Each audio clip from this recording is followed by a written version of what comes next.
उत्तर प्रदेश में इस समय करणी सेना और समाजवादी पार्टी के नेता रामलाल जी सुमन का बयान इन दोनों काफी ज्यादा चर्चा में है। करणी सेना प्रदर्शन करती है, जिसको लेकर तमाम सवालिया निशान खड़े होते हैं। अखिलेश यादव आज आगरा पहुंचते हैं, उनके साथ कई सारी गाड़ियों का काफिला होता है। सुनने में आया कि हजारों गाड़ियां थी, लगभग कुछ लोग यहाँ तक कह रहे हैं कि 8 से 10 हजार गाड़ियों के काफिले भी थे। और उसी नेता से अखिलेश यादव मुलाकात करते हैं, जिसके बयान को लेकर तमाम लोग विरोध भी कर रहे हैं। राणा सांगा पर बयान दिया था, जिसके बाद क्षत्रिय संगठन एक्टिव हुए और फिर विरोध चालू हुआ। ऐसे में हमारे साथ पत्रकार साथी राहुल मौजूद हैं और राहुल से हम थोड़ा सा बातचीत करेंगे। और आज जो अखिलेश यादव का बयान रहा, उस पर राहुल से हम थोड़ा सा प्रतिक्रिया लेना चाहेंगे। राहुल, सबसे पहले स्वागत है आपका। धन्यवाद। आप सभी के जितने भी दर्शक देख रहे हैं, सबका बहुत बहुत स्वागत है। और आप देख रहे हैं लगातार जिस तरीके से देश में राजनीति हो रही है। कभी महापुरुषों को आपने बात की राणा सांगा की, तो राणा सांगा जो है कोई राजनीतिक, उनको राजनीति में घसीटना है कहीं न कहीं अच्छी बात नहीं हो रही है। हमें अपने देश के मुद्दों पे बात करना चाहिए, देश की जनता के मुद्दों पे बात करना चाहिए, देश के विकास के लिए बात करना चाहिए, ना कि हमें राजनीति करना है। 27 में चुनाव है, चुनाव को देखते हुए सुर्खियों में बने रहना है, दो दलों को लड़ा देना है। अच्छा, अखिलेश जितने भी यादव दर्शक देख रहे हैं उनको यही कहना चाहूँगा कि आप लोग खुद समझदार हैं। अगर देश में राजनीति हो रही है महापुरुषों को लेकर, तो कहीं न कहीं ये जनता को गुमराह करने की बात है। और यही बात करें आज पश्चिम बंगाल में किसी भी नेता की जुबान नहीं खुल रही। आप देखेंगे सभी पार्टियां जो हैं राजनीति जरूर कर रही हैं। एक तरफ वक्फ बोर्ड कानून आया है, वक्फ बोर्ड कानून के आड़ में जिस तरीके से एक ही देखेंगे धर्म को टारगेट किया जा रहा है, कहीं न कहीं ये निंदनीय है। वक्फ बोर्ड पे बैठ के चर्चा हो सकती है, बात हो सकती है। 500 परिवार जो वहां से आया है वो गरीब परिवार की मैं बात करूंगा। मैं कोई राजनीति नहीं करूंगा, ना मुझे चुनाव लड़ना है। एक निष्पक्ष पत्रकार होने के नाते मैं यही कहूंगा कि इस पे बीजेपी भी देखे, ध्यान में रखे, क्योंकि केंद्र में सरकार है। और बात करें पश्चिम बंगाल में ममता बनर्जी की जो सरकार है, कुर्सी के लिए इतना भी नहीं गिर जाना चाहिए कि लोगों की जान के साथ खिलवाड़ हो, उनके घरों के साथ खिलवाड़ हो, उनको घर से निकाला जाए। ये सब भी घटना हो रही है, इस पे कोई चर्चा नहीं कर रहा। मुर्शिदाबाद क्या भारत का हिस्सा नहीं है? भारत के नेता उस पे क्यों चुप्पी साधें? कहीं बात आती है तो देखेंगे एक विरोध प्रदर्शन होगा। कोई शिक्षा की बात क्यों नहीं करता है?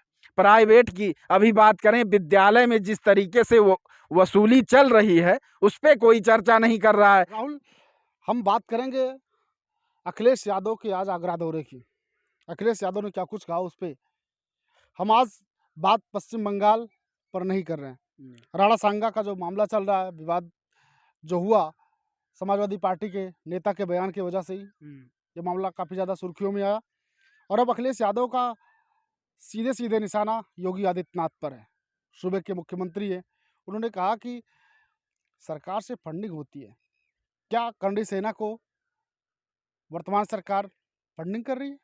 अब ये तो हम ना देखने गए हैं, ना जानते हैं, न हमारे पास इसका कोई साक्ष्य है। अब वो नेता हैं, प्रतिपक्ष हैं, वो पक्ष विपक्ष जाने वो क्या कर रहा है, किसको पैसा मिल रहा है, हमें इससे कोई मतलब नहीं। लेकिन बात रही अगर राजनीति हो रही इस पे, तो कहीं न कहीं ये निंदनीय घटना है और इस पे राजनीति नहीं होनी चाहिए। राजनीति जिस तरीके से हो रही है इस पे, अभी आपने देखा होगा, बात करें दलित ही समाज और क्षत्रिय समाज को एक तरीके से कहें दो अपने समाज को लड़ा दिया गया है और वहीं पर दो समाज बझे हुए हैं। जब हमने इस विषय पे विश्वनाथ पाल बसपा के प्रदेश अध्यक्ष हैं, उनसे भी बात किया, तो उन्होंने ये जवाब दिया कि अखिलेश यादव इस पे राजनीति कर रहे हैं। अखिलेश यादव जी को ये सोचना चाहिए, अगर उनको दलित और उसके बाद क्षत्रिय इस पे राजनीति दिखाई दे रही है, तो कहीं न कहीं उन्होंने जो बयान दिया, आप जाएँगे वीडियो देखेंगे तो उन्होंने कहा है कि उनके परिवार में भी काफ़ी लोग हैं, वो क्यों नहीं बोल दिए राणा सांगा के ऊपर। इसमें राजनीति हो रही है, सब कहना उनका यही है। अच्छा, क्या बाकी करणी सेना योगी सेना है? अब देखिए, करणी सेना योगी सेना है, ये तो कहना कहीं न कहीं ठीक तो नहीं है। अखिलेश यादव ने कहा। अब अखिलेश यादव का अपना कोई विचार है, भाई राजनेता हैं, तो उनकी अलग बात है। अब हम उनसे कोई टिप्पणी नहीं कर सकते हैं, वो नेता हैं, पूर्व मुख्यमंत्री हैं, वो कुछ भी कह सकते हैं, लेकिन हम कुछ नहीं ऐसे कह सकते हैं। क्योंकि किसी को कहना किसी की अच्छा, सेना है। क्या ऐसा तो नहीं राहुल कि आप ये बताइए, जानबूझकर इस मामले को आप तूल पकड़ाया जा रहा एक है? बात बताइए, क्या योगी सरकार सिर्फ करणी सेना से ही सरकार थोड़ी बनती है? सबका वोट मिलता है, जनता चुनती है, चाहे जो पार्टी हो, चाहे जो मुख्यमंत्री बने, सर्व समाज का सहयोग होता है। बिना सर्व समाज के सहयोग से कोई बिल्कुल, सरकार नहीं लेकिन बनती। क्या एक सवाल मेरा, क्या इस मामले को जानबूझकर तूल पकड़ाया जा रहा है?